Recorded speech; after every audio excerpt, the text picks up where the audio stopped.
అధికారం వచ్చింది, ఎట్లా ఉంది మీకు? జగన్ ప్రభుత్వం పోవాలి, ఈ అరాచక ప్రభుత్వం పోకపోతే ఈ రాష్ట్రం అంతా కూడా అల్లకల్లోలం అయిపోతుందనేటువంటి బాధతో ఓట్లు వేశారు. భారీ విజయం నమోదు చేసింది రాష్ట్రం. అలాంటి పరిస్థితుల్లో మీకు టికెట్ రాకపోవడం జనరల్గా బాధ ఉండడం సహజం. పోలీస్ డిపార్ట్మెంట్కి సంబంధించి ఆఫీసర్ని మిమ్మల్ని ఇబ్బంది పెట్టిన వ్యక్తులు కావచ్చు, లేదంటే మీ జిల్లాల వ్యాప్తంగా చూస్తూ ఉంటే అనుకున్నంతగా మార్పులు జరగట్లేదు. జగన్మోహన్ రెడ్డి వేసినటువంటి అవినీతి అరాచక విత్తనాలు ఈ ఆఫీసర్లు ఎవరెవరని ట్రేస్ అవుట్ చేసి మేము అవన్నీ తెలుసుకోవడానికి టైం సరిపోయింది. పల్నాడు జిల్లాలో అల్లర్లు ఇంకా కొనసాగుతున్నాయి, వాటి మీద బాగా ఫోకస్ అయింది.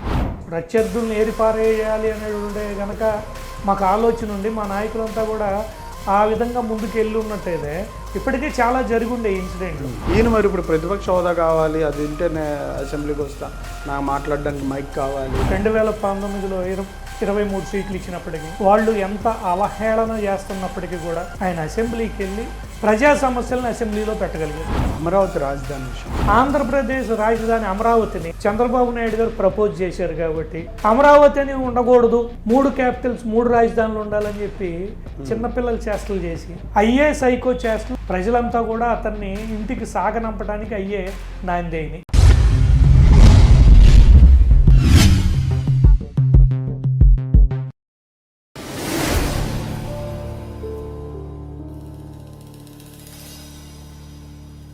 Welcome to ET digital media group. నేడు ఆంధ్రప్రదేశ్ రాష్ట్రంలోని పల్నాడు జిల్లా నర్సరావుపేట నియోజకవర్గానికి సంబంధించి తెలుగుదేశం పార్టీ నాయకులు, స్టేట్ టీడీపీ కార్యదర్శి అయినటువంటి నల్లపాటి రామచంద్రరావు గారితో వాళ్ళ ప్రత్యేక ముఖాముఖి అలియాస్ నల్లపాటి రాము గారు. నమస్కారం రాము గారు. సార్, ఎట్లా ఉన్నారు?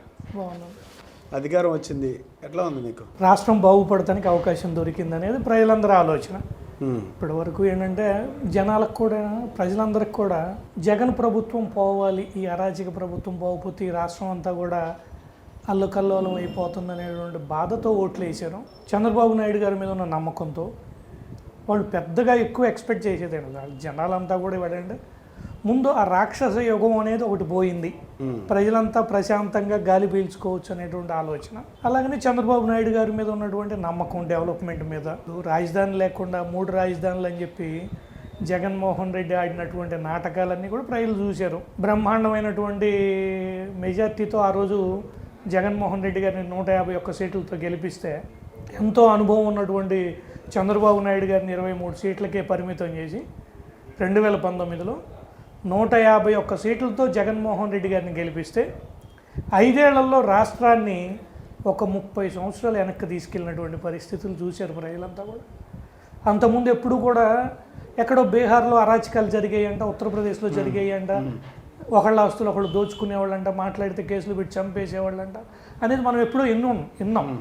అది ప్రత్యక్షంగా ఆంధ్రప్రదేశ్ ప్రజలంతా కూడా ఈ 5 ఏళ్లలో చూశారు. గత 5 ఏళ్లలో ఇవాళ చంద్రబాబు నాయుడు గారి ప్రభుత్వంలో ఈ 3 నెలల పాలనలో కూడా ప్రజలంతా కూడా చాలా హ్యాపీగా ఉన్నారు. కానీ మీ వరకు చూస్తే మీకు టికెట్ రాలా, వేరే వ్యక్తికి వచ్చింది, ఆయన గెలిచారు.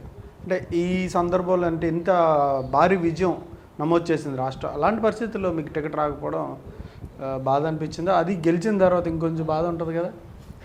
జనరల్గా బాధ ఉండడం సహజం. అయినా సరే పార్టీ గెలిచింది, పార్టీ అభ్యర్థి గెలిచాడు అనేది సంతోషం. ఇప్పుడు ఏంటంటే 175 సీట్లు ఉన్నాయి రాష్ట్రంలో. ఒక 500 మంది పోటీ పడ్డారు మాకు టికెట్ కావాలని. దాంట్లో క్యాస్ట్ ఈక్వేషన్లు అన్నీ చూసుకుని పార్టీ భవిష్యత్తు ముఖ్యం, మాలాంటి నాయకులు కాదు, పార్టీ ముఖ్యం. కాబట్టి పార్టీకి ఏది మంచిదైతే అది ఏ ఈక్వేషన్లు చూసుకుని అన్ని ఈక్వేషన్స్లో చేసుకున్నప్పుడు నర్సరావుపేట పార్లమెంట్లో ఒక బీసీ అభ్యర్థికి సీట్ ఇవ్వటం అనేది సముచితం. దాని ప్రకారం వాళ్ళు నిర్ణయం తీసుకోవడం జరిగింది. కొంచెం బాధ అనిపించినా తప్పదు, పార్టీ నిర్ణయాన్ని కాబట్టి ఆ పార్టీ నిర్ణయాన్ని అందరం మనస్ఫూర్తిగా ఆస్వాదించాం. కానీ తర్వాత ఆయన గెలిచిన తర్వాత పూర్తిగా వైసీపీ నాయకులకు కూడా పనిచేస్తున్నారు, వాళ్ళకే పనులు అవుతున్నాయి, తెలుగుదేశం నాయకుల కన్నా వైసీపీ నాయకులకు పనులు అవుతున్నాయి అంటున్నారు. అలాంటిది ఏం లేదండి. ఇప్పుడు జనరల్గా ఏంటంటే ప్రభుత్వం వచ్చిన తర్వాత తెలుగుదేశం పార్టీ కార్యకర్తలు గత 5 ఏళ్లలో పడినటువంటి కష్టాల్లో ఈ ప్రభుత్వం మీద పూర్తిగా ఎక్స్పెక్టేషన్స్ అనేవి చాలా హై లెవెల్లో ఉన్నాయి. ప్రతి కార్యకర్తకి కానీ ప్రతి నాయకుడికి కూడా, తెలుగుదేశం నాయకులందరికీ కూడా ఎక్స్పెక్టేషన్స్ చాలా హై లెవెల్లో ఉన్నాయి. ఈ సిచ్యువేషన్లో ఏంటంటే మాకు పని కాకపోతే ఏదో ఒకటి అనాలి కాబట్టి అంటమే తప్పితే చిన్న చిన్న తప్పులు జరిగితే జరగచ్చు, ప్రతి చోట జరుగుతూ ఉంటాయి ఆ తప్పులు. అట్లానే కానీ ఇక్కడ కావాలని వైసీపీ వాళ్ళని తీసుకొచ్చి ఇక్కడ ఈ నియోజకవర్గంలో పనులు చేస్తున్నట్టు పరిస్థితులు అయితే నాకైతే నా దృష్టికి అయితే ఏం రాలేదు. అట్లాంటి సమస్యలు ఉండవు. అట్లాంటి సమస్యలు ఉండవు.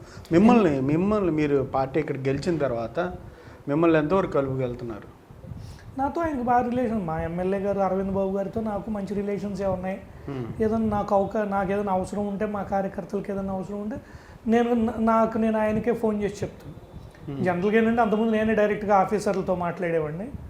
ఇట్లాంటి కాంట్రవర్సీలు వస్తాయని చెప్పేసి నేను ఆఫీసర్లతో డైరెక్ట్గా మాట్లాడకుండా ఎమ్మెల్యే గారి ద్వారానే ఆ పనులన్నీ కూడా కానీ ఇప్పుడు అక్కడక్కడ మాట్లాడుతున్నారని తెలుస్తుంది. మీరు కూడా నేను అట్లాంటిది నేను అరవింద్ బాబు గారితో అలాగనే ఎంపీ శ్రీకృష్ణదేవరాయలు గారితో నా రిలేషన్స్ అన్నీ కూడా చాలా బ్రహ్మాండంగా ఉన్నాయి. నేను సాటిస్ఫైడ్. ఇప్పుడు వచ్చి 3 నెలలు కాకముందే ఎమ్మెల్యే నేను చెప్పిన పనులన్నీ చేయట్లేదని అనుకోవటం కూడా తప్పది. ఎందుకంటే ఆయనకి ఆబ్లిగేషన్స్ ఉంటాయి, ఆయనకి చాలామంది సహకరించి చేసినప్పుడు వాళ్ళ ఆబ్లిగేషన్స్ని కూడా కన్సిడరేషన్లో తీసుకోవాల్సిన బాధ్యత ఆయనకు ఉంటుంది. ఒక్క రామువే కాదు కదా. అట్లనే జనరల్గా ఏంటంటే నేను అడిగిన వాటిలో కొన్ని అవ్వచ్చు, అవ్వపోవచ్చు.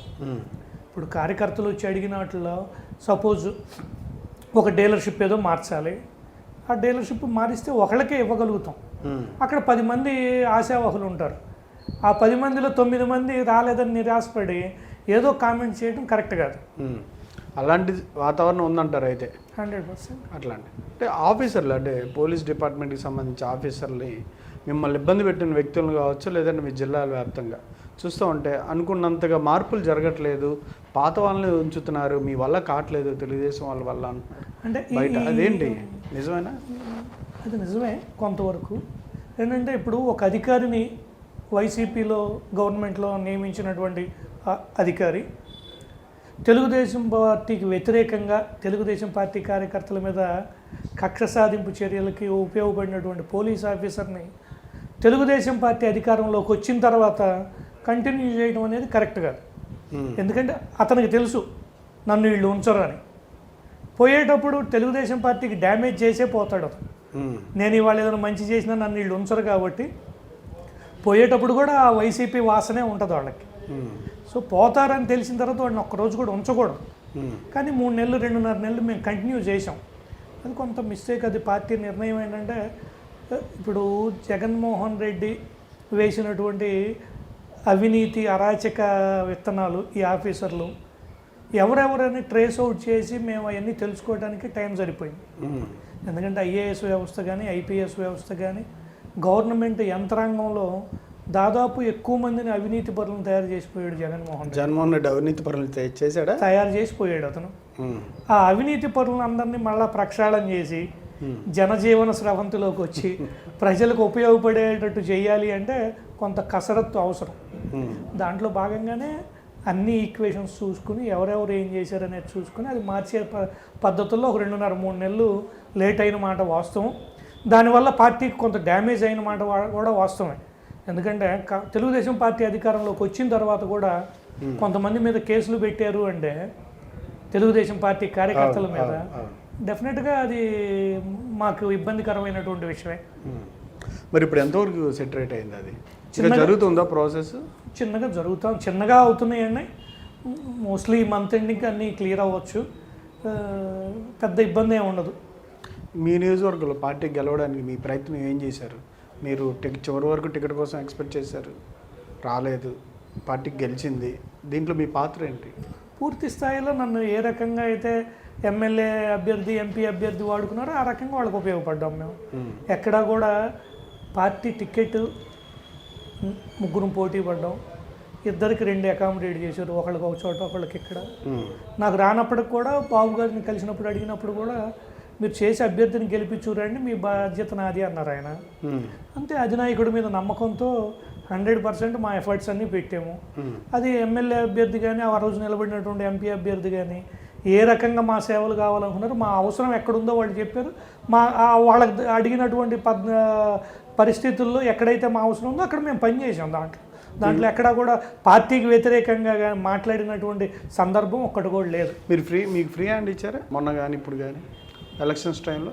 ఎలక్షన్ టైంలో ఒకటే, ఇప్పుడు నేను ఎమ్మెల్యే అభ్యర్థిగా ఉన్నటువంటి అరవింద్ బాబు గారితో ఒకటే చెప్పాను, నన్ను ఎక్కడ ఉపయోగించుకోవాలనుకుంటే నా అవసరం మీకు ఎక్కడైతే ఉందో, ఏ గ్రామమో లేకపోతే టౌన్లో ఏ వార్డు లేకపోతే పలానా కులం వాళ్ళ దగ్గర మీరు చెబితే వాళ్ళ దగ్గరికి పోయి నేను అది సాల్వ్ చేసుకొస్తాను. అలా కాకుండా నా సొంత పెత్తనంతో నేను పోయి అవన్నీ చేస్తే ఏంటంటే మళ్ళీ నెగిటివ్ రావడానికి అవకాశం ఉంటుంది. ఏంటంటే కొంతమంది కార్యకర్తలు సహజంగా ఆయనకు చెప్పేవాళ్ళు ఉండొచ్చు, రాము ఏదో నెగిటివ్గా చేస్తున్నాడని. అలాంటి మా ఇద్దరి మధ్యలో మనస్పర్ధలు రాకుండా ఉండటం కోసమే అరవింద్ బాబు గారికి క్లియర్గా చెప్పాము ఆ రోజున, మీకు ఎక్కడ ఉపయోగం అనుకుంటే అక్కడ మీరు చెబితేనే నేను పోయి చేస్తానని చెప్పాను. ఆయన అట్లానే ఎక్కడెక్కడైతే అవసరం ఉందో అవసరం ఆయన చెప్పారు, అవసరం ఉన్న చోట నేను పోయి తప్పనిసరిగా నాకు చేతైన పద్ధతుల్లో నేను చేశాను. అది పార్టీకి ఉపయోగపడే విధంగానే చేశాను, కానీ పార్టీకి ఒక్క ఓటు కూడా నష్టపడి చేయటువంటి విధంగా నేను ప్రవర్తించలేదు. అది అందరికీ తెలిసినటువంటి విషయం. ఇక్కడ ఇవాళకి కూడా గొడవలు కక్షపూరితమైనట్టు కేసులు కూడా నమోదు చేస్తున్నాను. దీని మీద మీరేమంటారు? ఇంకా మీరు తెలుగుదేశం అధికారంలోకి వచ్చింది, కక్షపూరిత ధోరణి అవలంబించాలనుకుంటున్నారా ఎట్లాగా? ఈ నిమిషం వరకు కూడా ఈ 2-3 నెలల్లో వైసీపీ నాయకుల మీద కానీ వైసీపీ కార్యకర్తల మీద కానీ నర్సరావుపేట పోలీస్ స్టేషన్స్లో, టౌన్ పరిధిలో ఉన్న 2 పోలీస్ స్టేషన్లు కానీ, అలాగనే మండలం రొంపిచెర్ల మండలంలో ఉన్న పోలీస్ స్టేషన్ కానీ, టౌన్లో ఉన్న రూరల్ పోలీస్ స్టేషన్లో ఎక్కడా కూడా వైసీపీ వాళ్ళకి వ్యతిరేకంగా ఎక్కడ కేసులు పెట్టినటువంటి పరిస్థితి అయితే లేదు. ఇంకా మా కార్యకర్తల మీదే జరిగినాయి, కానీ వైసీపీ కార్యకర్తల మీద ఎక్కడా కూడా కేసులు పెట్టినటువంటి పరిస్థితి లేదు. దౌర్జన్యంగా వాళ్ళ మీద వాళ్ళు చేసినట్టుగా మా వాళ్ళు చేసినటువంటి పరిస్థితి ఒక్క సందర్భం కూడా లేదు. అంటే మీరైతే ఎట్లాంటి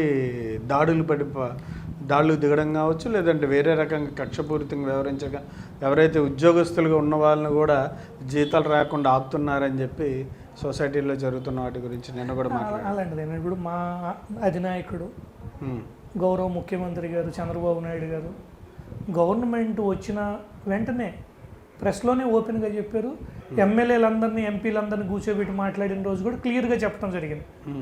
ఎక్కడ ఒక ఇన్సిడెంట్ జరిగినా ఆ కాన్స్టిట్యున్సీ ఎమ్మెల్యేని బాధ్యత వహించాల్సి ఉంటుంది, కక్షపూరితమైనటువంటి చర్యలు ఎక్కడ చేయొద్దు. మనకు అందరూ ప్రజలంతా దీవించారు, మనం ఇంత భారీ మెజార్టీతో గెలిచాం కాబట్టి ఏదైనా అభివృద్ధి పదంలో వెళ్ళే దాంట్లో జగన్మోహన్ రెడ్డి కన్నా బాగా చేద్దామనే పద్ధతుల్లో వెళ్దాము తప్పించి కక్షలు కార్పణ్యాలు పెట్టుకుని పక్క పార్టీ వాళ్ళని కొట్టడం తిడటం చేయొద్దని ఆయన స్ట్రిక్ట్గా చెప్పడం జరిగింది. ప్రెస్ ముందు కూడా చెప్పారు. మేము కూడా ఇవాళ అదే పరిస్థితుల్లో ఉన్నాం. మేము ఎక్కడా కూడా కొట్టి తిట్టిన పరిస్థితి అయితే నాకు తెలిసిన నర్సరావుపేట పార్లమెంట్లో నర్సరావుపేట అసెంబ్లీలో ఎక్కడ జరగల. ఏదైనా 1-6 ఇన్సిడెంట్ జరిగితే నాయకులు అది కూడా నేను ఆ రోజు కూడా చెప్పాను. వినుకొండలో జరిగినటువంటి ఏదైతే ఆ హత్య జరిగిందో చేసిన వాడు హత్య గావింపబడ్డవాడు ఇద్దరు వైసీపీ కార్యకర్తలే. వాళ్ళిద్దరు కూడా అక్కడ ఉన్నటువంటి వైసీపీ వినుకొండ పట్టణ అధ్యక్షుడి యొక్క శిష్యులు వాళ్ళిద్దరు మధ్యలో ఏవో గొడవలు జరిగినాయి. అప్పుడు జరిగినప్పుడు ఆ అధ్యక్షుడు ఎవరైతే అతను ఉన్నాడో ఆ party president, YCP party president, అతను ఇద్దరిని కూర్చోబెట్టుకుని మాట్లాడాల్సింది పోయి ఒక వ్యక్తిని వెనకేసుకుని వచ్చి ఇంకొక వ్యక్తి మీద ఆ రోజు అక్రమంగా కేసులు పెట్టేయడం జరిగింది. ఇవాళ గవర్నమెంట్ మారిన తర్వాత వాళ్ళ పక్కన గవర్నమెంట్ లేదు కాబట్టి, వాళ్ళకి సహకరించే అధికారులు లేరు కాబట్టి అతను ఏదో కక్ష సాధింపు చర్యలో ఏదో బాగా చేశాడు. క్లియర్గా వీడియోల్లో కనపడతా ఉంది చంపింది ఎవరు చచ్చిపోయింది ఎవరు అనేది. చంపినవాడు తెలుగుదేశం కార్యకర్త కాదు, చంపినోడికి తెలుగుదేశం పార్టీలో సభ్యత్వం లేదు, తెలుగుదేశానికి ఆ చంపిన అతని వ్యక్తికి ఎటువంటి సంబంధం లేదు. కానీ స్టేట్ వైడ్గా కావచ్చు లేదంటే దేశవ్యాప్తంగా పల్నాడు జిల్లాలో అల్లర్లు ఇంకా కొనసాగుతున్నాయి. వాటి మీద బాగా ఫోకస్ అయింది, బాగా న్యూస్ ఐటమ్గా కానీ ఏదైనా అయింది. దాని మీద ఏమనిపించింది మీకు? ఇంకా ముద్ర పోలేదనిపించిందా? గత 5 సంవత్సరాల్లో పల్నాడులో ఎంతమంది తెలుగుదేశం పార్టీ కార్యకర్తలు హత్యగా వెంపబడ్డారో రాష్ట్రంలో ఉన్న వాళ్ళందరికీ తెలుసు, ముఖ్యంగా ఈ పల్నాడు జిల్లాలో ఉన్న వాళ్ళందరికీ తెలుసు. ఇవాళ తెలుగుదేశం గవర్నమెంట్ వచ్చిన తర్వాత ఏదో చిన్న ఇన్సిడెంట్లు తప్పించి ఎక్కడా కూడా హత్యలు గావింపబడినటువంటి సందర్భం ఒక్కటి కూడా లేదు. మేము కూడా ఎక్కడా కూడా ప్రోత్సహించట్లే. ఎవరం కూడా వాళ్ళు ఏదో తప్పు చేశారు మనం కూడా ఆ తప్పు చేద్దాం, మృగాల్లాగా ఒక మనిషిని నరికి చంపడం అనేది దాన్ని మేము ఎవరూ కూడా ప్రోత్సహించట్లా. మా నాయకులు ఎవరు కూడా, ఈ జిల్లాలో ఉన్న నాయకులు ఎవరు కూడా ప్రోత్సహించట్లా. ప్రోత్సహించి ఉన్నట్టయితే ఇప్పటికే జరగాల్సిన డ్యామేజ్ అంతా జరిగిపోయేది. ప్రత్యర్థుల్ని ఏరిపారేయాలి అనేటువంటి కనుక మాకు ఆలోచన ఉండి మా నాయకులంతా కూడా ఆ విధంగా ముందుకు వెళ్ళి ఉన్నట్టయితే ఇప్పటికే చాలా జరిగి ఉండే ఇన్సిడెంట్లు. ఒక్క ఇన్సిడెంట్ కూడా జరగకపోవడానికి కారణం ఏంటంటే ఆ సమన్వయం పాటిస్తూ ఉన్నాం. ఎక్కడ కూడా ముందు జాగ్రత్త చర్యలు తీసుకుంటేనే ఎక్కడ కూడా ఎవరిని ముందుకు పోనివ్వకుండా కట్టుదిట్టం చేసుకుని వాళ్ళందరినీ కూడా ఇవాళ కూడా ల్యాండ్ ఆర్డర్ అదుపు తప్పకుండా మేమంతా కూడా కాపాడుతూ ఉన్నాం. ఇంతటి భారీ విజయానికి కారణం ఏంటంటారు? కూటమిగా ఏర్పడి పనిచేయడమా, లేదంటే ప్రజలు ఆ పార్టీ మీద వ్యతిరేకత, జగన్మోహన్ రెడ్డి గారి మీద వ్యతిరేకత ఏంటది? మొన్న జరిగిన ఎలక్షన్ జగన్మోహన్ రెడ్డి స్వయంగా చెప్పాడు. జరిగే ఎలక్షను 2024లో జరిగేటువంటి జనరల్ ఎలక్షన్లో జగన్మోహన్ రెడ్డి కావాలా, జగన్మోహన్ రెడ్డి వద్దా అనేదే ప్రజలు నిర్ణయించిపోతున్నారని చెప్పినటువంటి జగన్మోహన్ రెడ్డి 164 సీట్లతో ప్రజలంతా కూడా జగన్మోహన్ రెడ్డి నువ్వు వద్దు పో అని చేతుకరించుకున్నారు. అతను చెప్పిన మాటే కదా అది. ప్రజలంతా కూడా జగన్మోహన్ రెడ్డి మళ్ళీ అధికారంలో ఉండాలా, ముఖ్యమంత్రిగా కంటిన్యూ అవ్వాలా, లేకపోతే వద్దా అనే దాని మీదే ప్రజలు ఓటు చేయబోతున్నారని బహిరంగంగా చెప్పాడు. ప్రజలంతా కూడా నిర్ణయం తీసుకున్నారు జగన్మోహన్ రెడ్డి అనేవాడిని సాగనంపాలి అని. ఆ సాగనంపిన దాంట్లో భాగమే ఇది. కానీ అంటే అది సాగనంపారు అనుకుందాం, 11 సీట్లు పరిమితి చేశారు. ఈయన మరి ఇప్పుడు ప్రతిపక్ష హోదా కావాలి, అది ఉంటేనే అసెంబ్లీకి వస్తా, నాకు మాట్లాడడానికి మైక్ కావాలి, ఇట్లాంటివన్నీ ఇచ్చి కొన్ని విషయాలు ఆయన చెప్తా ఉన్నారు. దీని మీద ఏమంటారు మరి మీరు? ఏంటంటే ప్రజా సమస్యల మీద ఒక అవగాహన ఉన్నటువంటి వ్యక్తి అయితే అసెంబ్లీకి వచ్చి సమస్యల మీద పోరాడుతారు. ఇవాళ చంద్రబాబు నాయుడు గారిని తీసుకోండి మీరు. 2019లో 23 సీట్లు ఇచ్చినప్పటికీ వాళ్ళు ఎంత అవహేళన చేస్తున్నప్పటికీ కూడా ఆయన అసెంబ్లీకి వెళ్ళి ఎన్నో అవమానాలని ఓర్చుకునే అవమానాలని, ప్రజా సమస్యలను అసెంబ్లీలో పెట్టగలిగారు. జగన్మోహన్ రెడ్డి ఆ రోజున అసెంబ్లీలో చాలా అవమానకరంగా 14 ఏళ్ళు ముఖ్యమంత్రిగా చేసినటువంటి తండ్రి వయసు ఉన్నటువంటి చంద్రబాబు నాయుడు గారిని ఎంత చులకనగా మాట్లాడాడో ప్రజలంతా కూడా చూశారు. ఇవాళ అదే సందర్భంలో జగన్మోహన్ రెడ్డికి 11 సీట్లతో అసెంబ్లీలోకి వస్తే చంద్రబాబు నాయుడు గారు, తెలుగుదేశం పార్టీ వాళ్ళు ఈ రకంగానే నన్ను అవమానపరుస్తారేమన్నటువంటి భ్రమతో అతను అసెంబ్లీలోకి రావట్లేదు. ఇవాళ అతను అసెంబ్లీలోకి వచ్చి సమస్యలను లేవనెత్తడానికి, ప్రజా సమస్యల్ని, రాష్ట్రంలో ప్రజలకి ఏం సమస్యలు లేవు. వీలున్నంత వరకు తెలుగుదేశం పార్టీ ఏమని చెప్పింది, 4000 పెన్షన్ని పెంచుతామని చెప్పారు, 3 నెలలకు సంబంధించినటువంటి పెన్షన్ని కల్పిస్తామని చెప్పారు. రాగానే మొదటి నెలలోనే 7000 రూపాయల పెన్షన్ అందరికీ కల్పించాం. దీంట్లో తెలుగుదేశం పార్టీ వాళ్ళకి ఒక్కరికే ఇవ్వలేదుగా మేము, వైసీపీ వాళ్ళకి కూడా మేము ఏదైతే అంతకుముందు పెన్షన్స్ ఉన్నాయో అన్ని నెంబర్ ఆఫ్ పెన్షన్స్ని ఈ గవర్నమెంట్లో కంటిన్యూ చేస్తాం. ప్రతి ఒక్క ఇంటికి 7000 రూపాయలు మేము అందరికీ ఇచ్చాం, మాట నిలబెట్టుకున్నాం. అలాగనే సెకండ్ మంత్ కూడా 4000 పెన్షన్ ఇవ్వటం జరిగింది. అలాగనే అన్నా క్యాంటీన్లు అన్నాం, అన్నా క్యాంటీన్లు అన్నీ ఓపెన్ అవుతూ ఉన్నాయి. ప్రజలంతా కూడా చాలా సుఖ సంతోషాలతో ఉన్నారు. అదృష్టం కొద్దీ వర్షాలు కూడా పడడం, డ్యాములన్నీ నిండటం, రైతులు కూడా వాళ్ళ పనుల్లో వాళ్ళు నిమగ్నమై ఉండటం, రైతు కూలీలు కూడా చేతి నిండా పని దొరికి వాళ్ళు ప్రశాంతంగా అందరూ బతుకుతూ ఉన్నారు. ఎవరికి కూడా ఏ సమస్యలు లేవనే మేము భావిస్తూ ఉన్నాం. అలాంటి సమస్యలు ఇప్పుడు మనం చూసుకుంటే లోకేష్ గారు ప్రజా దర్బారు పెట్టారు. సమస్యలన్నీ వచ్చి పొద్దున్నే 4ంటికి వెళ్ళి కూర్చుని ప్రజలు ఏమైనా సమస్యలు ఉంటే ఆయన చెప్తూ ఉండే ఓపికగా అన్ని రిప్రజెంటేషన్స్ తీసుకుంటూ ఉన్నారు. ఆ పరిష్కారం చేసే దిశగా ముందుకు కదులుతూ ఉన్నారు. అలాగనే అందరు నాయకులు కూడా మంచిగానే వెళ్తూ ఉన్నారు. ఈ రాష్ట్ర ప్రభుత్వం ఎట్టి పరిస్థితుల్లో కూడా ప్రతి పేదవాడికి మంచి జరిగేదానికే ఈ ప్రభుత్వం ఉంది. అమరావతి రాజధాని విషయం కాసేపు వద్దాం. అన్నీ ఆయన చెప్పడం 2 సంవత్సరాల్లో మొదటి దశ అన్నారు మంత్రి గారు చెప్పడం, ముఖ్యమంత్రి గారు చెప్పడం 100% అయిపోతాయండి. ఎందుకు చెప్తున్నామంటే ప్రజలంతా కూడా గమనించాలి. లాస్ట్ 5 ఇయర్స్లో 2014-19లో రాజధానిని ఎందుకు నిర్మించలేకపోయారని కొంతమంది క్వశ్చన్ చేస్తారు. చంద్రబాబు నాయుడు గారు ఎందుకు రాజధానిని నిర్మించలేకపోయారు పూర్తి స్థాయిలో అని. ప్రజలు మేధావులందరూ కూడా ఆలోచన చేయాలి. ఆ రోజున చంద్రబాబు గారి మీద నమ్మకంతో ₹1 ఖర్చు పెట్టకుండా ల్యాండ్ పూలింగ్లో ల్యాండ్ ఇచ్చి, అట్లనే గవర్నమెంట్, సెంట్రల్ గవర్నమెంట్ నుంచి ఫారెస్ట్ క్లియరెన్స్లన్నీ తెచ్చుకుని ఇవన్నీ స్టార్ట్ చేసే పద్ధతుల టైంలో వైసీపీ వాళ్ళు నేషనల్ గ్రీన్ ట్రిబ్యునల్కి వెళ్తాము, కోర్టుల్లో వివిధ రిట్ పిటిషన్లు వేయటము, పని ముందుకు సాగనివ్వకుండా ఆపటము, ఆ కార్యక్రమాలు చేశారు. చేసినప్పటికీ కూడా చంద్రబాబు నాయుడు గారు చాలా సున్నితంగా వాటన్నిటిని కూడా బరాయిస్తూ ఒక అసెంబ్లీని కట్టుకోగలిగాం, ఒక సెక్రటేరియట్ని కట్టుకోగలిగాం, చేతైనంత వరకు డెవలప్మెంట్ ఆ రోజు చేయడం జరిగింది. అదే కంటిన్యూషన్ అయ్యి ఉంటే 5 ఏళ్ళు మళ్ళీ నెక్స్ట్ 5 years కూడా తెలుగుదేశం పార్టీ వచ్చి ఉన్నట్టయితే ఈ రకాల రాజధాని పూర్తి స్వరూపం హైదరాబాద్ను మించిన రాజధాని ఇక్కడ వచ్చి ఉండేది. మధ్యలో 5 ఏళ్లలో మేము వేసిన రోడ్లను కూడా సీడ్ యాక్సిస్ రోడ్లను కూడా తవ్వుకుని మట్టి గ్రావెల్ తోలుకుపోయారంటే జగన్మోహన్ రెడ్డి అండ్ టీమ్ ఏ రకంగా రాజధానిని నాశనం చేసిందో, ఎలాంటి దొంగలో వాళ్ళు అనేది ప్రజలంతా కూడా గమనించారు. ఇవాళ మేము చెప్పేది ఏంటంటే మొన్న పార్లమెంట్లో బడ్జెట్ పెట్టే రోజు కూడా 15,000 కోట్ల రూపాయలని రాష్ట్ర ప్రభుత్వానికి అప్పు రూపంగా కానీ గ్రాంట్ రూపంగా కానీ ఏదైనా కానీ 15,000 కోట్ల రూపాయలని కేంద్ర ప్రభుత్వం అనౌన్స్ చేయడం జరిగింది. దానిలో భాగంగానే ఇప్పుడు వాళ్ళు వరల్డ్ బ్యాంక్ వాళ్ళు కానివ్వండి, ఏషియన్ డెవలప్మెంట్ బ్యాంక్ వాళ్ళు కానీ వచ్చి రాజధానిలో తిరుగుతూ ఉన్నారు. అన్నీ అంతకుముందే ప్లాన్స్ అన్నీ కూడా పక్కాగా రూపొందించినటువంటి పరిస్థితి. అలాగనే మేము 5 సంవత్సరాల్లో కట్టినటువంటి బిల్డింగ్స్ని 10% పనిచేస్తే అవన్నీ కంప్లీట్ అయిపోయి అందరికీ కూడా ఎంప్లాయీస్కి క్వార్టర్లు ఇవ్వడం కానివ్వండి, జడ్జెస్కి ఇవ్వడం కానీ అన్నీ జరిగిపోయి ఉండేవి. కానీ ఇప్పుడు అవన్నీ చేయకుండా వర్షాలకి నీళ్ళకి అన్నిటికీ అక్కడ వాటిని అన్నిటినీ పాడుపడినటువంటి బంగ్లాల్లాగా చేసినప్పుడు, వాటర్ అంతా వచ్చి అక్కడ స్టాగ్నేట్ అయిపోయినప్పుడు మళ్ళీ మేము పని స్టార్ట్ చేయాలంటే ఆ బిల్డింగ్ పనికి వస్తుందా లేదనేది మళ్ళీ మేమంతా కూడా నిపుణుల చేత అంతా కూడా టెక్నికల్గా చెక్ చేయించాలి. దాంట్లో భాగంగానే ఐఐటి మద్రాసు వాళ్ళని వాళ్ళందరినీ పిలిచాం, హైదరాబాద్ ఐఐటి వాళ్ళని పిలిచాం. వాళ్ళందరి చేత కూడా వాటన్నిటిని టెస్ట్ చేపిస్తూ ఉన్నాం. వాళ్ళు ఆ క్వాలిటీ రిపోర్ట్ ఇవ్వబోతూ ఉన్నారు. ఆ క్వాలిటీ రిపోర్ట్ ఇచ్చి వాళ్ళు చెక్ చేసింది ఈ బిల్డింగ్స్ పనికి వస్తాయి అంటే ఇమీడియట్గా ఒక 6 monthsలోనే అదంతా కూడా క్లియర్ అయిపోతుంది. వాళ్ళు వ్యాఖ్యానించినట్టున్నారు కదా, కనీసం వాటర్ అని ఎత్తిపోయచ్చు కదా మోటార్స్ చేత అని చెప్పి ఐకానిక్ టవర్స్ సంబంధించి అంత దారుణంగా అసలు ఎందుకు నిర్లక్ష్యం చేస్తారు పూర్తిగా? అవి కూడా ప్రజలు డబ్బు కదా, క్వార్టర్స్ కావచ్చు లేదంటే అవన్నీ చాలా ఆకాశహర్యాలు ప్లస్ చాలా డబ్బు ఖర్చు పెట్టింది ప్రభుత్వం. ఎందుకు అంత నిర్లక్ష్యం?